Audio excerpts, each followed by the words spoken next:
Year after year, the World Schools Debating Championship gathers the best debaters from around the globe. This year's pandemic made that impossible, so we took it online.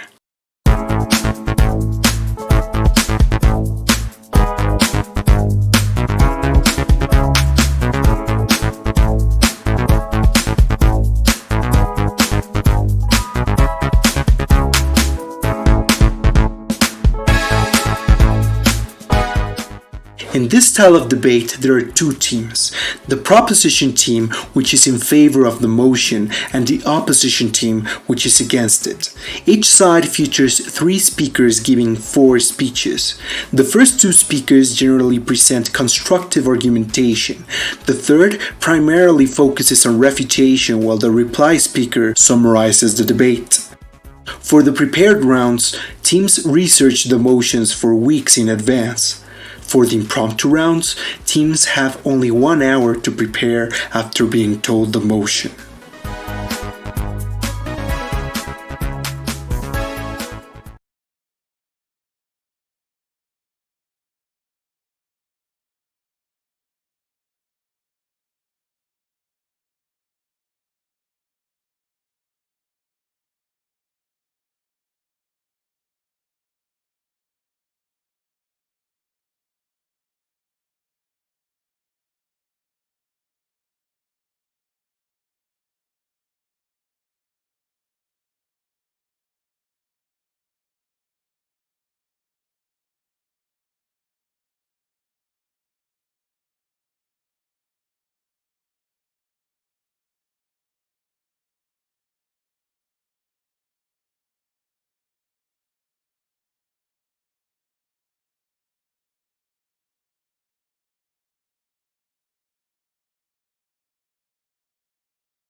leads to race conflicts, massive inefficiencies, and the oppression of marginalized groups. Proud to propose two things in this speech. First, a brief framing for the round before then going into our first two sustained arguments. First, on framing. Since the motion indicates preference, we don't believe a single model is indicated. Government ownership of land can vary per country, but we support a rule similar to what Singapore and Scotland handles government ownership in status quo.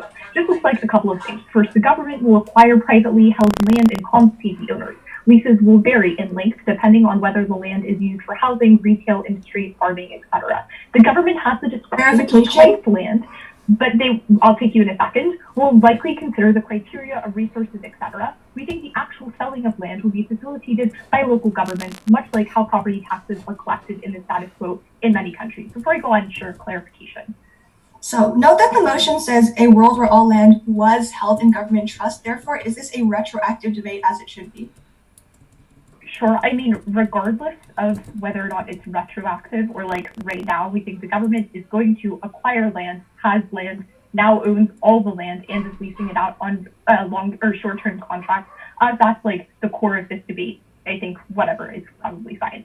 After this lease has expired, which is like the heart of this debate, the government can then either A, repurpose the land, or B, put it back on the market to be leased out again. As in Singapore, we think that when these leases will expire, we'll give priority to existing tenants, especially when they're homeowners. There are exceptions to this rule. For example, when land could generate massive public good, i.e. building apartments in really densely populated areas, in these instances, governments have the incentive to lease out land for lower prices. Under our side of the house, the money as governments collected from selling these limited term contracts will be directly invested in public welfare projects. First substantive argument is that governments are the best actors for regulating land use. Our first layer explains why the public has an entitlement to land. Land is valuable as far as it provides resources or a space for people to work and live. Because the access to land is so valuable, rules have to be created for its use. Government land held in trust can be divided as needed to meet the needs of its citizens while minimizing conflicts due to rival claims for ownership. The public has a right to access land because the public is what gives land rights their legitimacy. Property is an artificial construct made legitimate by the law. No claim to land is valid without government enforcement, i.e. titles are given by the state, police ensure violations of property rights are responded to, etc.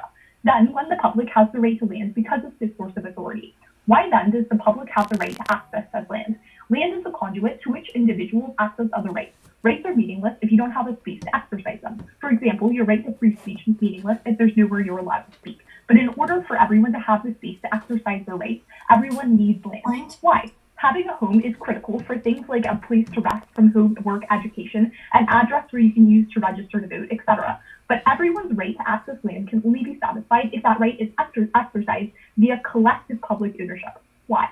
Simply because land is finite. As a result, everyone who wants to have a claim to land cannot, and in practice, only those with a certain degree of resources can purchase land. For example, in Vancouver, land is particularly scarce as for-profit rich developers have bought up huge swaths of land and left buildings empty to artificially inflate prices. On our side of the house, everyone has the right to access land because their governments are accountable to the public, so people can exercise ownership via government decisions about how to lend the land out. Second layer of analysis is about the public interest in land. Private land ownership was originally somewhat a westernized concept spurred by a rise of capitalism associated with a personal need for material ownership. Contrasted to the global south, where land can be considered more of a collective entity, this policy wouldn't be as much as a large shift as the rest of the world. But even in quote, Western-style democratic governments, the government ownership of land, as in Singapore, Scotland, Canada, etc., has had land reforms, and they have realized the real benefits to their society. As land is such an important public commodity, it's important that it's in the hands of an entity that is representative of the citizens, as that will determine people's access to quality housing, political mobilization, etc. That doesn't happen with private land ownership because of the perverse private incentives. The preferred world of the proposition addresses these problems in at least three ways.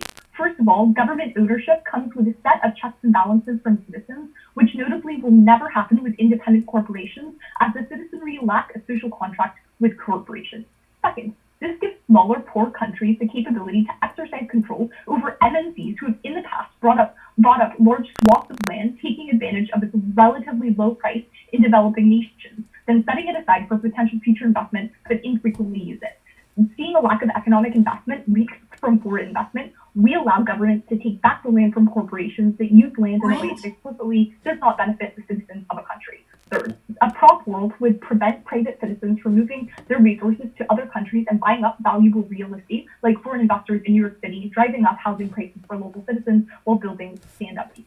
This argument is an independent reason to vote for us. It proves that land is a resource which must be controlled publicly. Any other questions of implementation are secondary because they prove a world with collective ownership is one that fulfills an individual right and public interest best.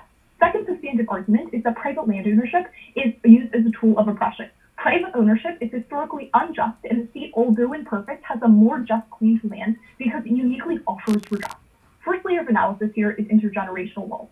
Private land ownership entrenches intergenerational inequality. Note that even substantial regulations do not solve this inequality. Why?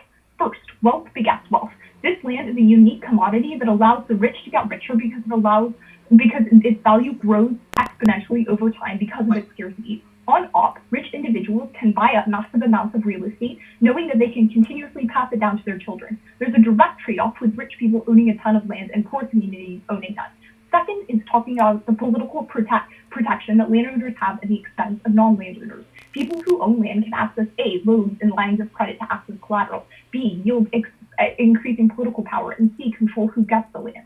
This is especially true in much of the developing world. For example, 72% of South Africa's arable land remains in the hands of white individuals who account for less than 10% of the total population.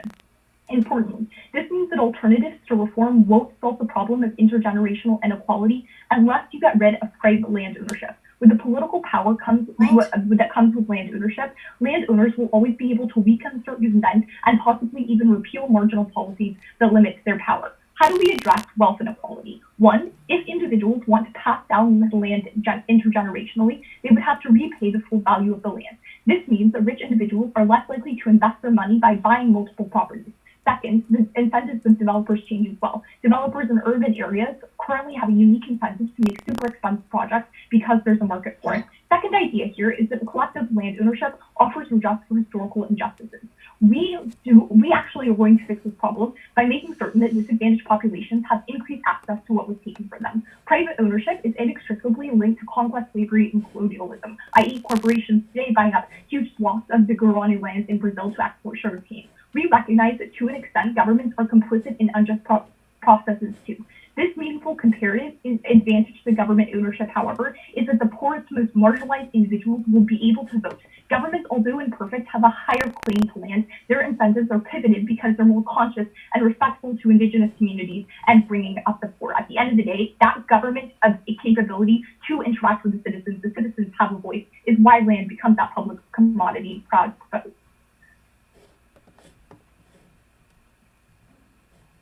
I thank that speaker very much and welcome the first speaker for the opposition. Can everyone hear me?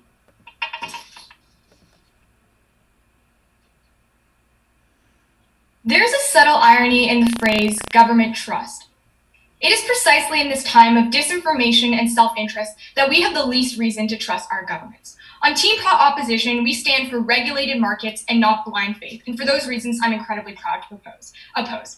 3 constructive arguments coming out from the opposition bench. First of all, why government-owned land enables state discrimination and oppression. Second of all, why the private free market is better for land development and use. And finally, in our second speech, we're going to explain why land ownership is a crucial tool for social mobility and wealth generation. But first, I want to get to some specific refutation of the proposition's case. First of all, to make it clear, this is a retrospective debate, so the debate motion does specify that all land was held in trust, so we would prefer a world where it always existed in this way, not at a moment right now where we seize all private property. On to more specific refutation of their arguments, though.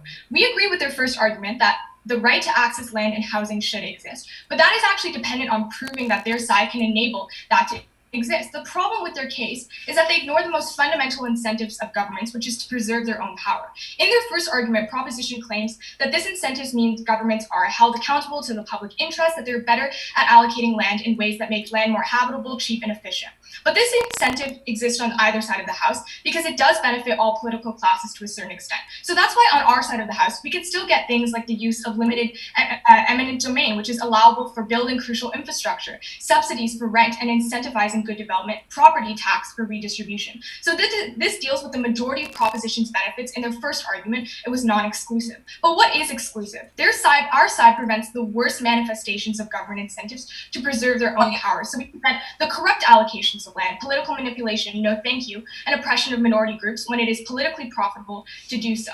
We think also their claims about, intergenerational inequality will directly clash with our third argument about why it's actually an important tool for generational wealth. So with that being said, on to the first constructive argument for side opposition about why government-owned land enables state discrimination and oppression. Now, the thesis of this argument is that letting governments control and manipulate the economy will have devastating political effects even in the most democratic states like the United States. So first of all, they can manipulate land for political power. This looks like specific allocations to create voting districts that are favorable to the government. This is like district gerrymandering, but far more subtle and taking place over time. It looks like taking likely voters for the other party based on age, race demographics, etc., and spreading them out into districts where their voting power is diluted. Second of all, having a complete monopoly on housing as a government means that governments have a high degree of control to use it to coerce citizens. So their prime example of Singapore, the ruling People's Action Party in Singapore owns almost all of public housing units where 85% of residents live.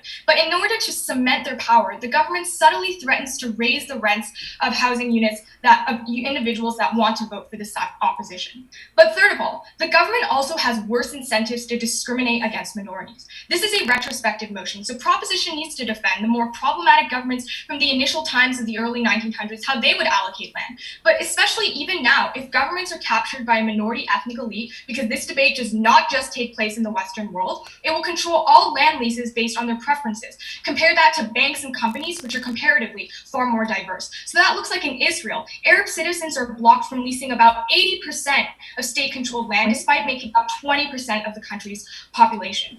But even if the society is relatively unbiased, governments can try to mobilize a specific ethnic group by favoring them with land and housing benefits. So for instance, in Malaysia, the government offers lower interest rates to ethnic Malays to gain electoral power, coming at the direct cost of higher interest rates for every other ethnic group in the country. On the comparative, the free market exists as a built-in democratic check on states. So first of all, landlords will rent to the highest bidder regardless of ethnicity because profit is relatively more blind to race. In addition, free markets are uncoordinated and unplanned, so even if that society is racist, it couldn't lead to the specific congregation of voters for gerrymandering, for example, in the way that Proposition would allow with complete state control. The implication here is that, no thank you, markets will allocate land in a more unbiased way, whereas the state can use land ownership for pernicious discrimination in the worst cases, and even at the best, shameful political favoritism. As Proposition pointed out in their first argument, actual housing, and I'll take you after this argument, is fundamental to people's rights. It allows them safety, the sanctity of having a roof over their head, but their policy condemns certain ethnicities into a social underclass, entrenching divides based on racial lines. Before I move on to the second argument, Insofar as ethnic hatred exists, on your side, those very governments are going to use eminent domain to steal land from indigenous peoples. Okay, we think that's slightly different compared to complete state control, where they have complete control, whereas eminent domain can only be used in limited circumstances where there is the need for crucial infrastructure development, and it's also more subject to scrutiny. Compared to your side, when all of the land is literally distributed by the government, we think in most cases also eminent domain doesn't dictate where people can live either, which doesn't engage with the first part of the constructive argument.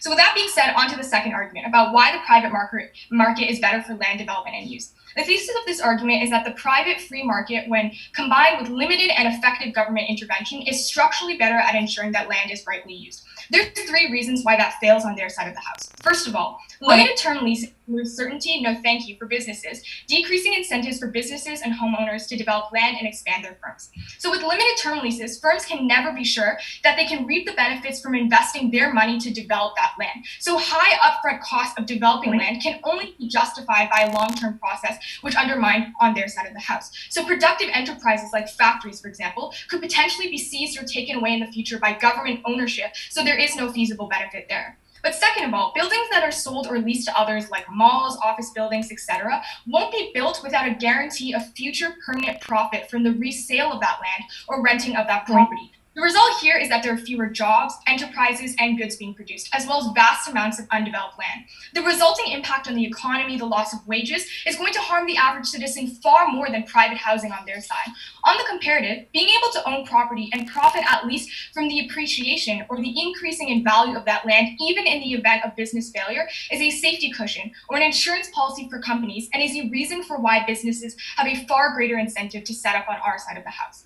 But the final reason why their side is problematic for development is that the state is less likely to allocate leases to the most productive actors. This is due to a host of factors, including corruption. So unaccountable autocratic governments are likely to award projects to friends or key individuals that prop up their regime. Even in democracies, politicians curry support and donations through key companies and are likely going to be biased toward them. It looks like political horse trading to get strategic concessions and votes on other issues. So that looks like inefficient companies chosen to complete projects. Without competition in the market, there's no incentive to finish projects competently or cheaply. For example, mining companies in northern India were awarded land contracts due to corruption, despite violating environmental protection laws. Their side enables all of that in all states, and the result is poor development. Houses that are not properly built, that crumble over time, stadiums that waste billions of taxpayer dollars. The comparative here is that the free market rewards the most efficient companies who can get the job done better.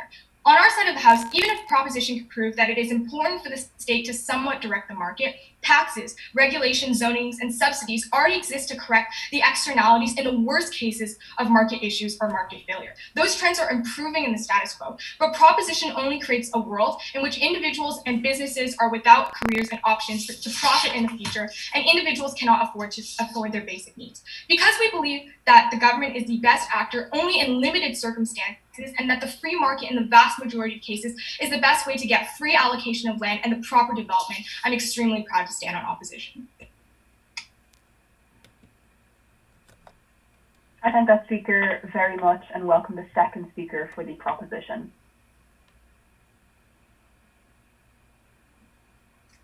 Okay, if everyone would be so kind, I would prefer verbal points of information. All right, sounds good.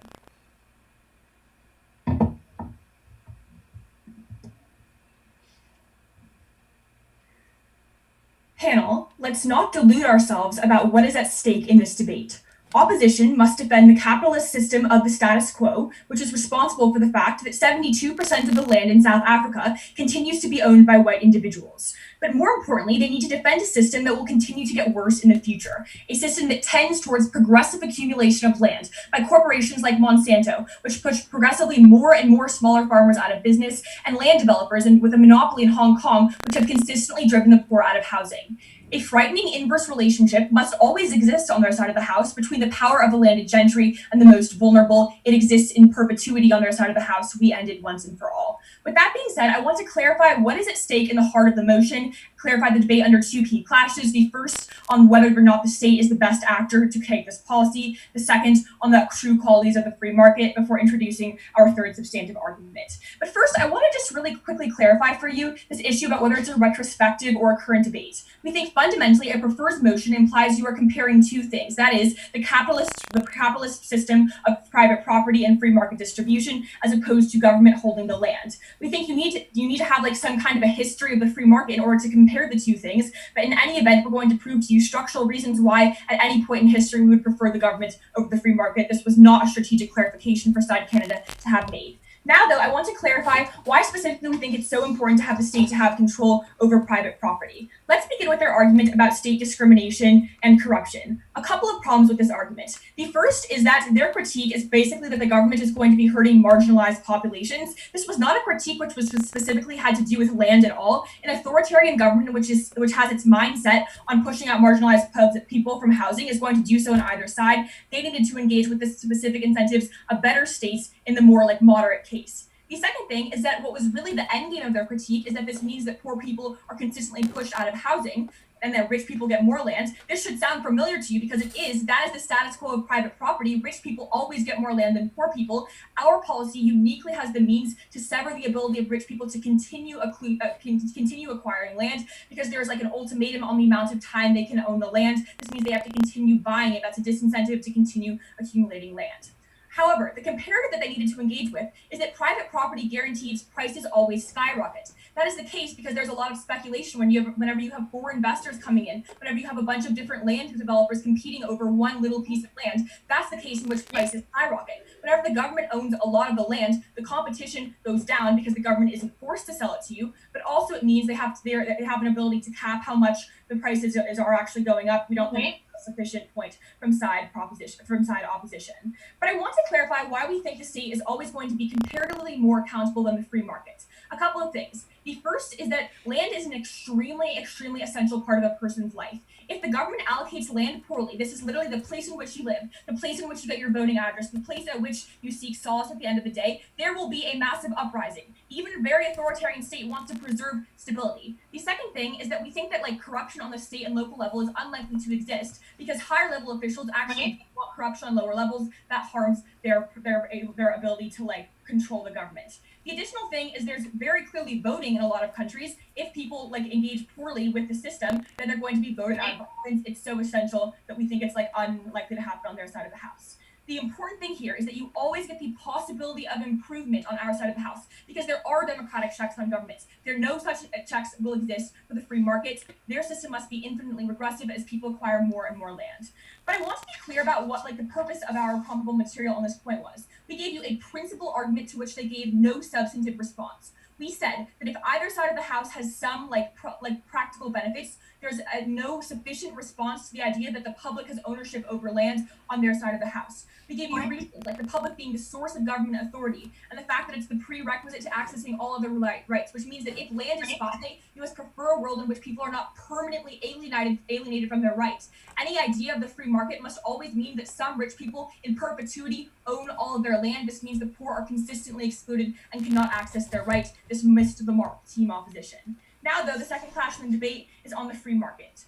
They gave you a lot of reasons in their case as to why the free market leads to better forms of investment. The first is, again, we told you that you needed to consider efficiency. You needed to not only consider efficiency, you also needed to consider the principle. This point missed the mark in that respect. But the second thing is there's absolutely no reason why the government can't incentivize certain companies to come in and build public housing. There's no reason why this can't happen on our side of the house. The meaningful difference, though, is that it privileges faster construction because when private-public partnerships happen in the status quo, private companies will make 60-year contracts to make as much money as possible. Now the state says, no, we're not going to hire you if you don't finish it in 20 years. This means that you're saving a lot of money on our side of the house. Furthermore, we're happy to defend a world in which there's a lot more public investment into infrastructure, more public housing that both drives down prices in the free market and it also means the government is allocating it to the people that need it. I'm happy to take a point of information at this point in time. The issues that you identify with the private market, including foreign speculation, are reasons for why we can have regulation. Why do you need complete state capture of all public land?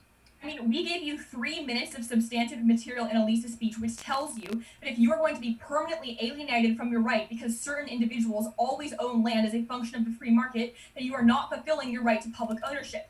Canada needs to engage with the idea that any form of regulation is insufficient in meeting this principled burden that we've placed on them. I want to talk, though, very briefly about our substantive material. We told you why, actually, the free market will never correct the harms of intergenerational wealth because it means that people can continually accumulate land. This is really important because the value of their land progressively increases over time, meaning the wealth gap must be infinitely regressive. And additionally, this also means that they always have disproportionate political power, meaning they undermine every single form of regulation because they can lobby the government because they have disproportionate abilities to vote and get collateral and that sort of thing. That's, again, something cannot be solved by the free market. With that being said, our third substantive argument concerns more efficient use of land, leading to economic benefits for all of society. Notably, this addresses their best case of practical material. We think there are a variety of incentives that are created by the private market which have led to unproductive practices. The government can best regulate them and efficiently repurpose land. What does this look like? The first is that land that does not generate utility gets repurposed.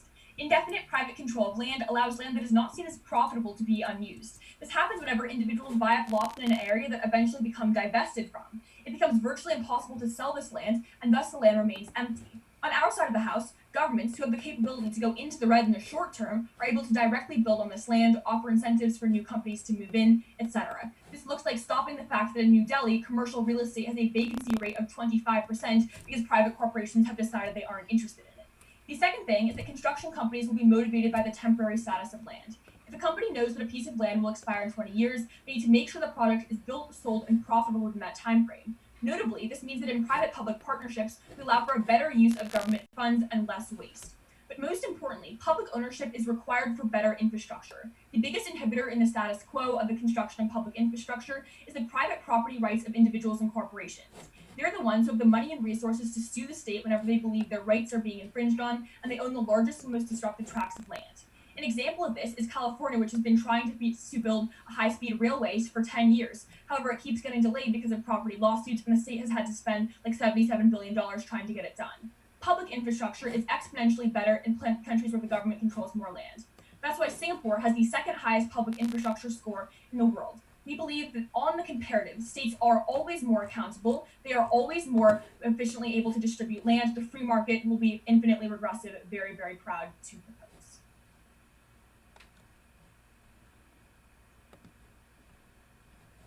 Thank that speaker very much, and welcome the second speaker of the opposition. Can everyone hear me? Great.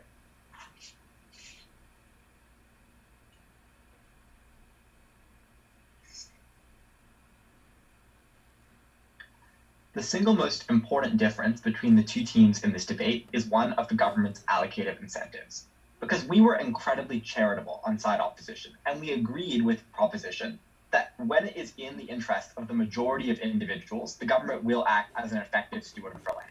And that was a reason why policies that exist on both sides, such as eminent domain, such as subsidies, such as regulation, are likely to solve in circumstances where the interests of the majority dictate them. I'll note that their side is equally dependent on the interests of the majority, and refuting this argument by saying states have bad incentives on our side of the house only serves to cut into their impacts as well. So the difference between the two sides in this debate is twofold. The first is in the level of power that it gives to states. Because when the only flimsy response of side Proposition was to our entire material on state oppression, and it was that, well, states that are really oppressive can use eminent domain to gerrymander in either world. But this was a very black and white view of the world, that states either fit into the category of oppressive or non-oppressive. We gave you a nuanced picture of how it works. The fundamental incentives of governments is to preserve their own power. And while it might make sense for governments to preserve their power by allocating land effectively, that exists on both sides. The question is, what will states do with the additional power that is granted to them, given that they already have eminent domain, subsidies, affordable housing, such as the UK government literally subsidizing the building of millions of public housing units? On Opposition, we stand for regulated markets and not blind faith. I'm going to ask two questions. First, which side gets better allocations of land? I'll clear up the differences. Then I'll talk about oppression, explain why this is the single most important claim in the round, and the failure of second to even give more than a one-liner response to it is so devastating. But first I want to deal with their principle. Their principle is an argument for our side, because their claim is that private property rights are constructed by the state, and therefore you have a right in some kind of positive way to land. But the analysis in their claim gives us no idea as to whether or not the right to land is a fundamentally positive one or a fundamentally negative one, in the sense that they say the state has an obligation to grant you land. We say that in the vast majority of cases, the state has an obligation not to interfere with your ability to access all the rights that stem from the land that you own. So when in their world, the government, no thank you, of Singapore can literally threaten to raise your rents if your housing bloc votes for the opposition, and they can uniquely do that in Proposition's world, not via eminent domain, not via subsidies. That is when your right to property is violated, because it makes your right to property contingent on whether or not you want to access your other fundamental rights. We never stood for that because we believed that the right to property was independent of that. So obviously then it is clear that in some cases the government might have a positive obligation to the poor. That is why in our world the government builds affordable housing, it zones cities in such ways that means that everyone can access their negative right to own land, but it does not necessarily entail that what flows from their principle is that the government ought to provide everyone with land by default, rather than it ought to compensate for inequalities in ways that it can already do on our side. That's their principle gone. On the first question of allocations then, their broad claim on efficiency is a couple of things. First of all, that the private market results in tons of vacant land. I can flip this very easily by identifying that in states with state control over land, like Singapore, the only reason why there isn't vacancy is that the states that right now have state control over land coincidentally happen to be small city states with high density. So the statistics they're getting there are quite warped. But on the second and more important thing, they say that the government has an incentive to deal with no thank you vacant land because it can go into the red temporarily. Democratic incentives do not permit governments to go into debt just to build a new subway line. They only permit it in cases like pandemics or large amounts of public strain. All corporations can go into debt because they can leverage loans and mortgages that uniquely exist on our side for the private housing market.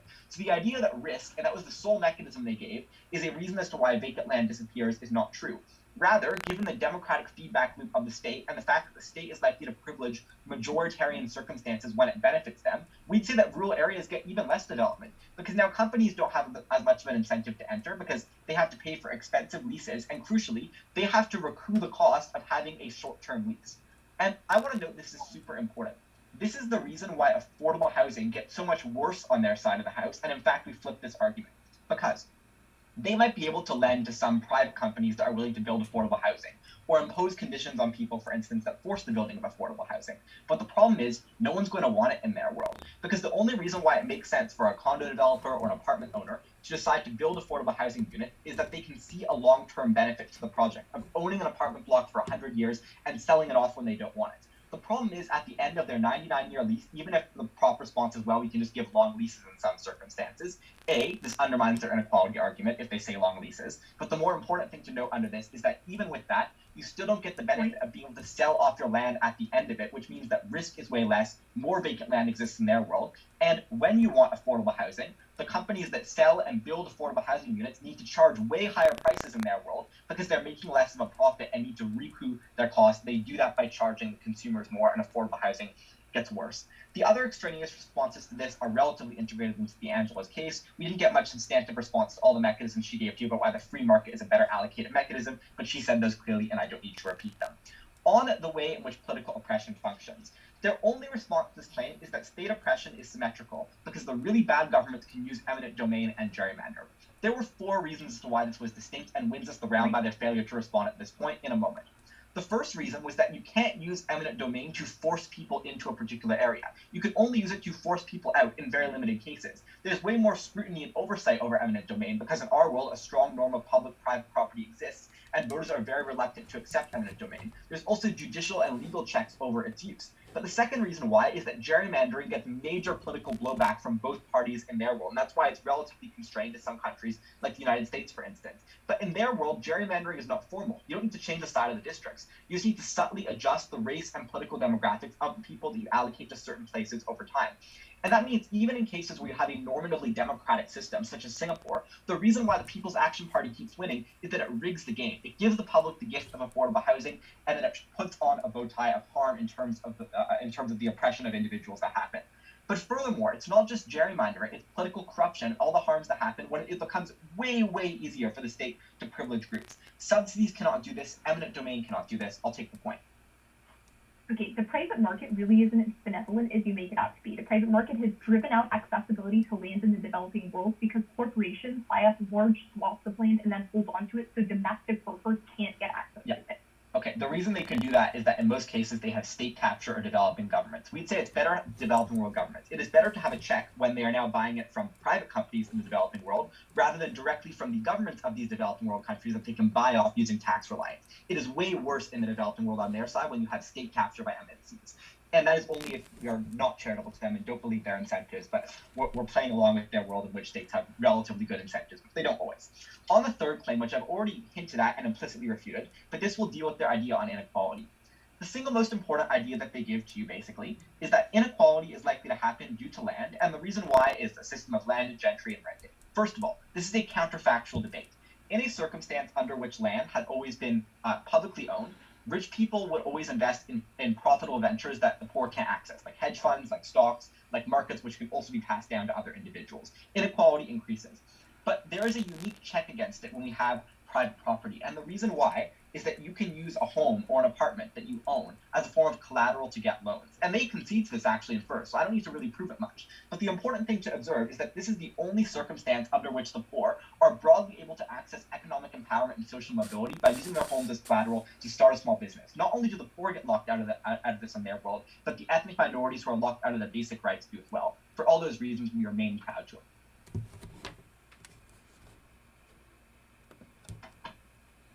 I thank that speaker very much and welcome the third speaker of the proposition.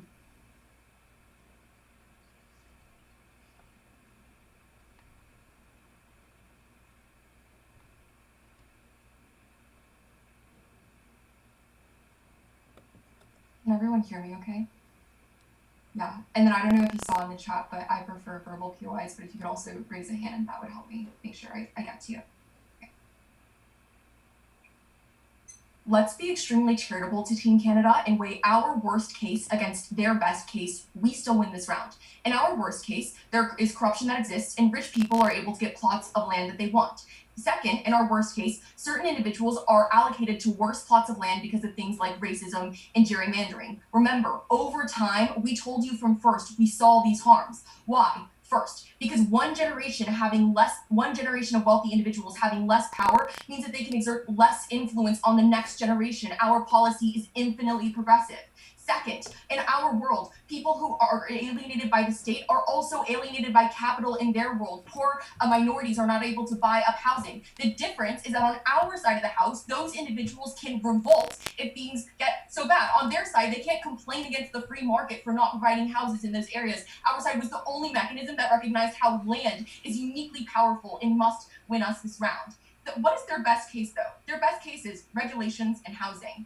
First of all, whenever a policy is not all-encompassing, i.e. when it is not universifiable to the entire country, it is easily worked back. We told you this in first, which is to say political incentives will always work back policies in a way that is not true of our side. We saw this in France, where there's a wealth tax in France, and as soon as Emmanuel Macron was elected by his technocratic friends, he repealed that wealth tax immediately. Also looks like housing budgets for public housing being cut over time. There will always be incentives for the most wealthy to continue to accumulate wealth infinitely, even with regulations, and always exert their power. On our side, it becomes much harder to do that. That's why the first theme I'm going to analyze in this speech is going to be about the idea of inequality. I want to get something explicitly clear. In order to get land back for people who are structurally excluded in the land, this is the people that Team Canada cares so much about. Opposition requires people who have been ravaged and excluded by the private market for generations to get enough money to buy back land in order to get things like set up their houses for collateral. What does this actually look like? We've given you 3 examples down the bench. Three different characterizations. First, it looks like areas where settler colonial governments were in place and then gave land to certain individuals. Those governments aren't there anymore, and now you must redistribute the land, and you can only do that on our side. That looks like how in South Africa, 74% of the arable land is owned by individuals who got the deeds to that land during apartheid. The current system of the ANC government still enforces those titles in that land whenever white individuals only represent 10% of the population. In our world, that land is redistributed because as soon as the new government is in place, that arable land gets back to black individuals. That means that you do not have the economic inequality that exists and persists and was a legacy of apartheid South Africa. But second, it looks like poor Hong Kongers whose ancestors moved to do construction, not these massive, beautiful development projects. Know that this is the reason why homelessness in Hong Kong is such a big issue, because developers are still going into Hong Kong, buying up all of the land, which arbitrarily increases the price of these things. Even if they can regulate, maybe set a cap on the amount of land you're allowed to buy, capital always requires that it becomes more and more valuable over time. On their side, they always create the preconditions for the poorest to get more poor. That is literally like the definition of capitalism. But lastly, we told you this in Liana's speech, conveniently got ignored, that farmers who are arguably have a very strong plan to even owning the land, this is their best case, farmers who rely on government subsidies in their world through the regulations are now shoved out of business as Monsanto price gouges their produce and buys the land for pennies on the dollar. On our side, those individuals are not allowed to sell their land to those people. Look, a world where wealthy people buy back land even at every turn, their wealth accumulation on our side is significantly lower because they must continually pay the cost of a $10 million property every so few years. On our side, it is much better for the poorest individuals, which is an independent reason to win the round and flashes with their 45 second or substantive argument about how you can use collaterals to start a business because the poorest individuals are never the ones who own land. On our side, even if the state does an imperfect job, it still does one where the wealthy individuals can no longer have a stranglehold on the market. Note that this is sufficient to win us the round, A, because Canada did not engage with it until literally their second speech, and opposition bloc is pretty late to actually refute an argument that was present in the first 5 minutes of Prop 1. But second, it wins us the round because we proved to you that the people who we care about most, even if the state is not a great arbiter of land, certainly does better than a system of private capital which always excludes. Second thing we're going to talk about is on the idea of economic development. Now, the first thing I want to talk about under this point is the idea of state discrimination. Before I do that, I'll take your point, whoever had that point.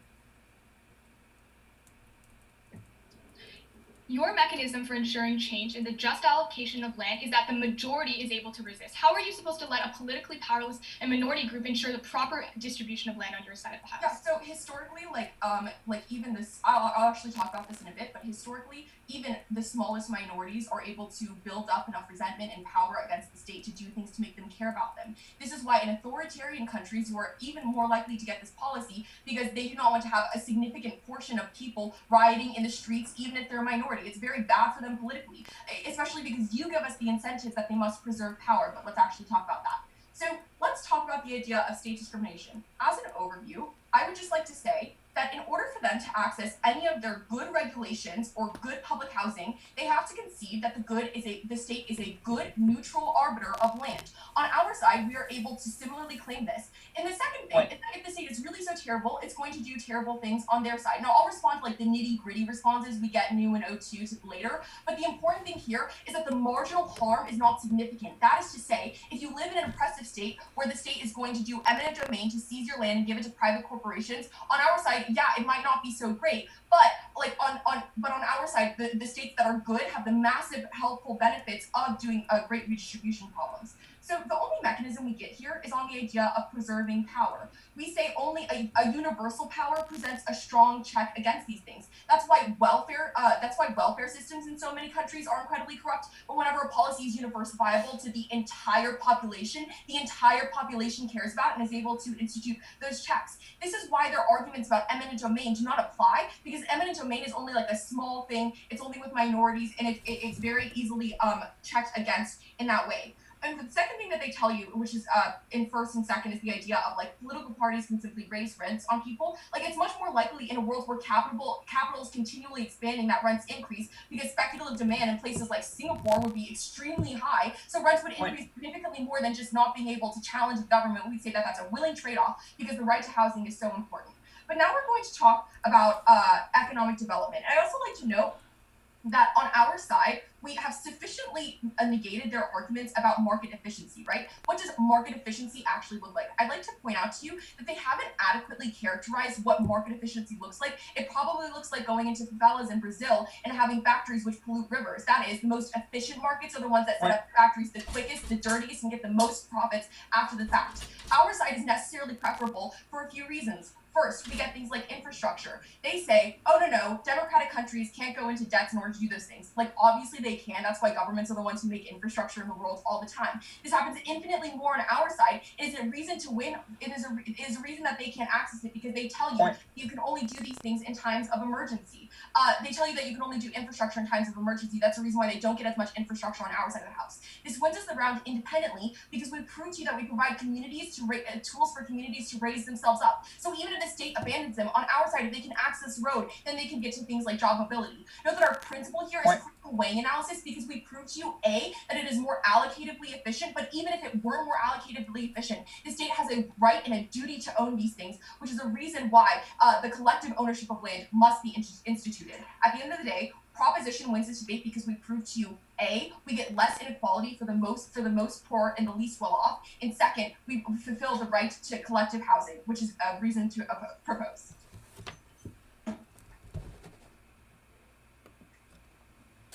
Can everybody hear me? Okay, I would prefer verbal POIs if possible. Okay. There is a very simple reason that side Proposition loses this round, which is that they don't fundamentally engage with their frame, that there is nothing unique about their policy and their benefits on their side of the house. If government incentives are fundamentally good and the rich don't exist as much and the majority are in power and the majority really care and they can magically get that on our side, then obviously we can have good regulatory policy on ours as well. But the problem is on their side is that they never actually responded when Max tells you that the rich are still going to exist, is that there's going to be terrible incentives, that it is absolutely hilarious that they use Hong Kong as a bad example for our side, because in Hong Kong, all of the land is rented out on lease by the government. Housing is still incredibly expensive because the government is indebted to land developers. The government doesn't care about the common people. We are so proud to oppose. 3 questions for you in this debate. Is land a unique tool for social mobility? How do we get an equitable division of housing? And lastly, how do we best get productive development? Let's talk about land being a unique tool for social mobility. The biggest contention that they give us on their side is that the rich are able to uniquely stay rich through the perpetuation of land over time. Max actually directly refuted this in his argument, and this was never engaged with. One, we tell you, in their best case, they told us that businesses are going to have very long leases, so that they're going to be able to hold onto capital and all the productive gains for that for a long time. The rich continues to stay rich. But two, in a world where they can't invest in land, through colonialism, things like that, they're just going to put their assets in something else. In the stock market, white people in South Africa are still going to be insanely rich on their side of the house. Note that a number of their impacts flow from the idea, no thank you, that rich people have less power on their side of the house. We think that they've completely insufficiently proven that they're somehow able to significantly equalize our society. Their points about the majority not having having more power on their side completely falls out of the round. What should you actually uniquely weigh, and what actually matters under this theme then? One, we say that there is possible to do things like have a capital gains tax and a significant property tax or inheritance taxes to try to mitigate this if we really have the best incentives to combat the rich. But secondly, we uniquely privilege home ownership in our society. They say minorities can't access home ownership, but in actuality, because of our society has such a strong status quo incentive, banks often do, for example, help people get loans. The government often heavily subsidizes, for example, lowering interest rates, allowing people to obtain home ownership. They've never dealt with our impact when we actually tell you that being able to own and access a home is one of the best unique mechanisms for social mobility of minorities in our society. That if you want to start a small business, that if you want to expand and reach yourself out of poverty, you're going to need to put up a house as collateral. You're going to need that strong social norm of home ownership to help you access that kind of property. We think that is most important under this theme, and we are actually able to help people raise themselves out of the situation that they're in. Second question, how do we get an equitable division of housing? The first thing they say under this is that people deserve access to housing and to land.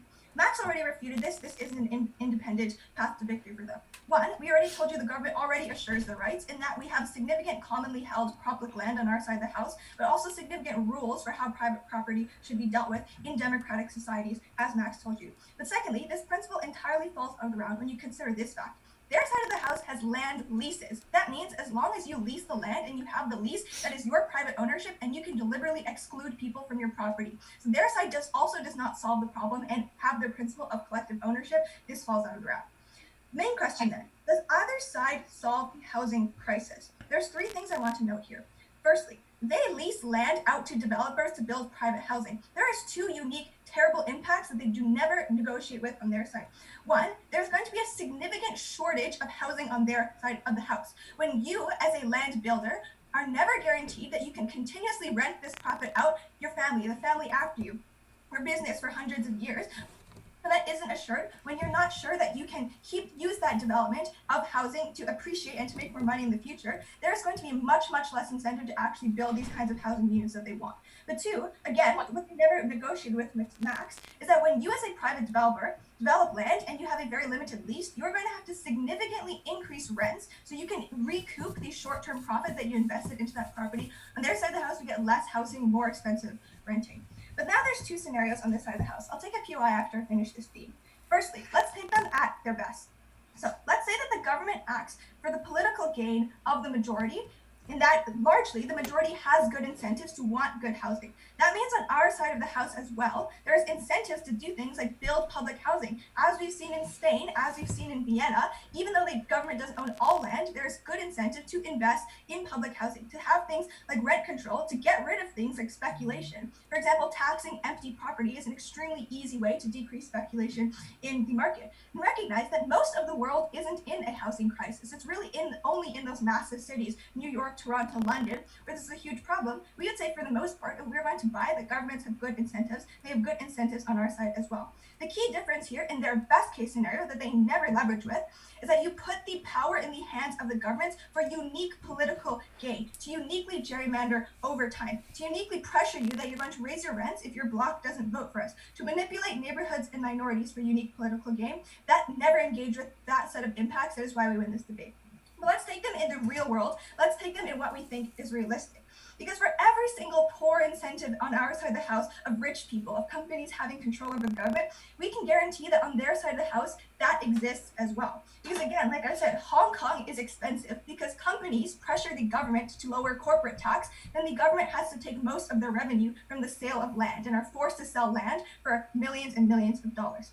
The problem with things like zoning and not having affordable housing is because rich people significantly actively pressure and lobby governments to have a single-family zoning because they don't want poor people to live in their neighborhoods with them. All those problems exist on their side of the house. No one is going to respect Indigenous communities in democratic countries. Clearly, Canada is a great example for how the Indigenous community is simply too small to care. Multinational corporations are still going to present an amazing investment opportunity for most developing countries. They aren't going to be able to say no. All of these problems flow, and there's essentially no difference. The margin here, then, is incredibly important. The pernicious bureaucratic gerrymandering that robs people of their democratic voice. Opportunistic ethnic minorities who are in power, locking people out of living in optimal communities versus the free market that is relatively more blind, that relatively cares more about profit and catering to the needs of everyone. At the end of the day, neither side is able to claim a definitive victory on solving the housing crisis. What is sure and what is positive is that we prevent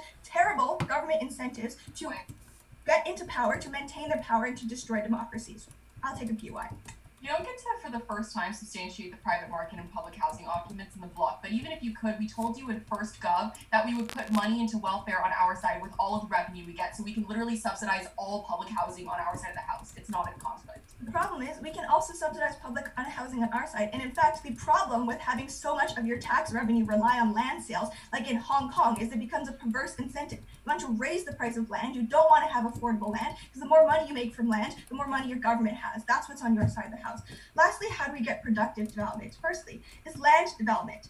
Firstly, even if leases are relatively long, the reason that businesses are willing to develop land is because they say, even if this fails, the appreciation of this land and being able to sell this land in the future means we make a profit. They never engage with that on their side of the house. The government is far more likely, for example, to offer select incentives if they think there is a massive problem, as we said on our side of the house, but largely the private market is far more willing to do things like go into rural areas as long as they believe there's possible profit. They've never regulated with our idea of corporations, jobs, wages, and businesses that disappear in thin air. The wages that evaporate out of people's pockets are an impact that you should consider most heavily in this round. But finally, we say that, again, things like urban planning and public transportation are held up by the rich who don't want these things to be invested in. At the end of the day, we care about the free market, we care about regulation, we care about the equitable distribution for the most people proud to oppose.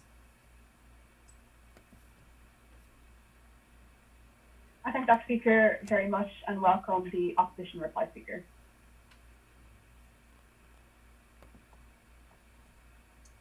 Can everyone hear me? The problem with side proposition in this debate was that they were remarkably uncomparative and unwilling to engage with the vast majority of our case. We pointed out from the beginning of first opposition that there was a problem-solution misgap in this debate. Their problems that they identified were never clearly explained and why you need to necessitate complete state control other than a flimsy principle that was dependent on proving they would get just allocation. We told you why, if they have good incentives as a government, those would exist either way. That allows for property tax for redistribution, eminent domain in the cases where crucial infrastructure is needed, subsidies for rent. But their side opens up the floodgates to complete government control, which lets the worst incentives of political power to take over. This monopoly on housing was too dangerous, and we could not stand for blind faith. We needed regulated markets and not that. Two main themes in this debate then. First, on the just allocation of land. Second, on the best development of that land. So first, on the just allocation of land. The principle that side proposition outlined in this debate is that the right to housing is so crucial, the public is entitled to own that land. And we agreed that all individuals have the right to housing, but their claim was actually always dependent on proving that they could actually justifiably create a fair allocation of land to meet that right. So if we proved our first argument to be true, that it would be state oppression and discrimination, then that principle falls, because even if in theory all the land is owned by the state and by the people, it actually doesn't represent the very people that they wanted to protect. So what did we claim? We claimed that the primary incentive of governments is to preserve power, and this enables three problematic outcomes: creation of voting districts that are favorable to them, complete monopoly in housing to coerce citizens like in Singapore, the discrimination of minorities being far more likely. Their only refutation to this claim, never specific to those individual mechanisms, was that we have public accountability. People can riot, people can pressure their government through electoral mechanisms. Not only was that unengaging with the fact that the vast majority of the world doesn't have the electoral mechanisms they want, but it is dependent on enough people resisting, on a majority creating enough pressure on the government to necessitate that change. We told you the politically powerless minority groups that they cared about would not be able to have that in any way. And there's no way when the government has complete monopoly on housing and they're absolutely dependent on the government to provide them all of those rights. So we told you that their mechanism for change was extremely weak on their side of the house, and they enabled unjust allocations of land that completely undermined their principle.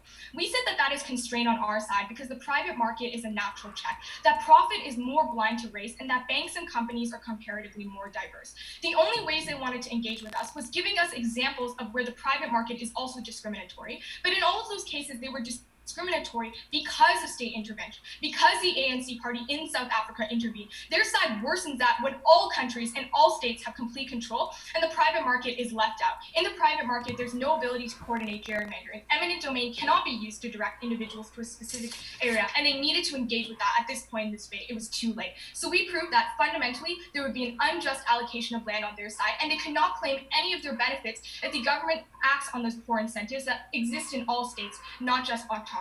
The final theme in this debate is then who gets the best development of land. And here it was very interesting because Proposition never wanted to engage with the three claims we brought out in our second argument about why you're not likely going to get proper development, why you remove certainty for businesses from being able to profit when that land can be taken by the state, when there's no safety cushion to sell that land in the first place in the event of business failure. All that means is that on their side of the house, even if the public has a theoretical and principled claim to that land, there's a shortage of development and business growth, and they never engage with that.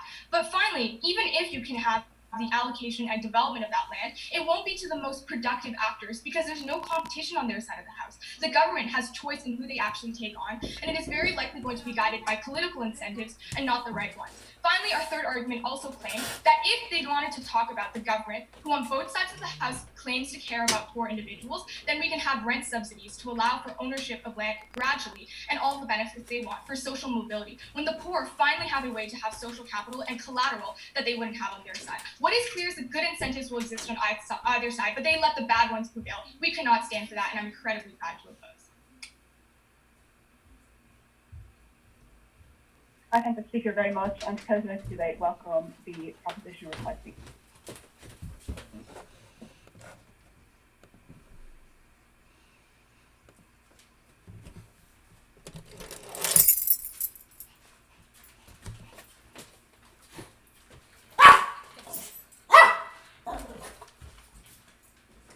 Let's be really clear about what the best case scenario for opposition really is. That is, an already somewhat corrupt state gets marginally more power to oppress people that they already hated. But let's think about the more likely comparative. They have to continue the infinite regression which must always exist on the part of the private market, whereas we have the risk that a state which can in some cases be corrupt, but generally has the incentive to maintain stability within their nation, that generally has the incentive to be responsive to voting blocks, is likely to redistribute land. They had to consider the general trend of the free market to the general trend of governments, which continually get better because of democratic processes like voting. We think they were incredibly uncharitable, and they did not understand, they did not respond to the many mechanisms we gave you about why our side was better. But with that being said, I'm going to be analyzing the debate under two key lenses. The first is what happens to individual landowners and the most vulnerable individuals on both sides of the house, and then the more macro level economic impacts. But I want to begin with the idea of individuals, and I want to begin on the principle because this was something that went vastly under-engaged with on their side of the house, and it is pretty damning for their round strategy. We told you very clearly in every speech that land is so essential that the collective has a right to it. Their best response to this is to say that, like, either in the opposition to the government isn't responsible for providing land to people because it's a negative right, or that on their side of the house they can just give people land and be done with it. This was insufficient to engage with the structural principled analysis we gave you in all of our speeches. We told you that since land is the prerequisite to all other rights, governments must put it into collective ownership. And that since land is so finite, any other fraction of our policy must be insufficient because it means that you can be permanently alienated from your right whenever the private market buys all of it up. The only chance that you can access the right we have very clearly proven that you have is when you have the ability to have some sort of regulatory ability over it, namely in the form of voting. This was an independent reason to vote for our side of the house. Their side permanently pushes people out of their land. We don't think efficiency is the a priori issue whenever they shut out people who have a just claim to land. Now, though, I want to talk about the idea of inequality for the most vulnerable individuals. We gave you a very clear reason as to why their policy can never fully address the root cause of inequality. The reason was they can never get the reset. The fact that 72% of land in South Africa is owned by white people means that white people always sell to other white people, that white people always have more land than black people. The only chance is when richer people end up buying fewer land to begin with because they have to pay a land claim. Anna was very clear about this. On their side of the house, you can get marginal amounts of redistribution. You can never acknowledge the root cause of the issue, which is the increased political power which always exists for wealthier individuals. Let's compare what they propose to what we propose on our side of the house. They say, you can do things like regulations, you can do things like affordable public housing, versus our policy. What we told you is that their policy is always undermined whenever there's like a lot of rich people that have incredible amounts of political power and they can lobby the effectiveness of the regulation. A universal policy means that when the government fails, even if they are slightly corrupt, you get mass uprisings, even if it's a minority of the population, even an authoritarian state does not want people saying, you took my land, give it back to me. This is an essential part of the debate they did not acknowledge with. We always have the risk of solvency on our side of the house. But the problem is that if you're going to compare even a somewhat corrupt state to the free market, you always prefer the state. And we're very clear, and this is the main reason why you vote for our sides of the house, in addition to the principle. On our side of the house, we have voting, we have protests, we have even marginal amounts of redistribution, even if rich people sometimes get more land. On their side of the house, they defend the private market, which always privileges corporations like Monsanto, which always means that smaller farmers get pushed out. We get the reset that you want, we get the risk of solvency, their only harms are extremely marginal, we get the chance at a better system. On the idea of the general economy, basically their only real response is that the government is now reliant on tax revenue. Let's be clear about the true comparative. Since all land is redistributed, corporations are still investing. But compare the fact that private corporations always pocket all of the money from their investment on their side of the house. On our side of the house, the government is more likely to equitably distribute things, to invest in real projects which make sense, like public infrastructure. On our side of the house, people get compensated whenever eminent domain laws take place. The free market does no such thing. For that reason, we're very, very proud to propose. Thank you all very much. We will deliberate and we will call you back as soon as we are finished. It should not be more than 20 minutes, and in the event that it is, it won't be much longer than that. So thank you all again, and I'll see you all very soon. Thanks to Team Canada for that debate.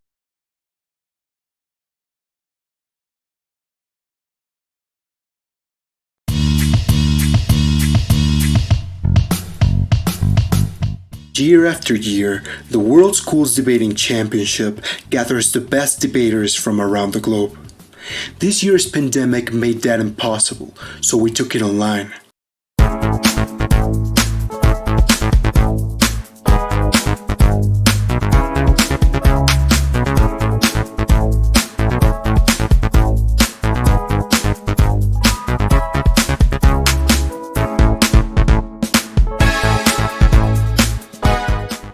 In this style of debate, there are two teams. The Proposition team, which is in favor of the motion, and the Opposition team, which is against it. Each side features 3 speakers giving 4 speeches. The first 2 speakers generally present constructive argumentation. The third primarily focuses on refutation, while the reply speaker summarizes the debate. For the prepared rounds, teams research the motions for weeks in advance. For the impromptu rounds, teams have only 1 hour to prepare after being told the motion.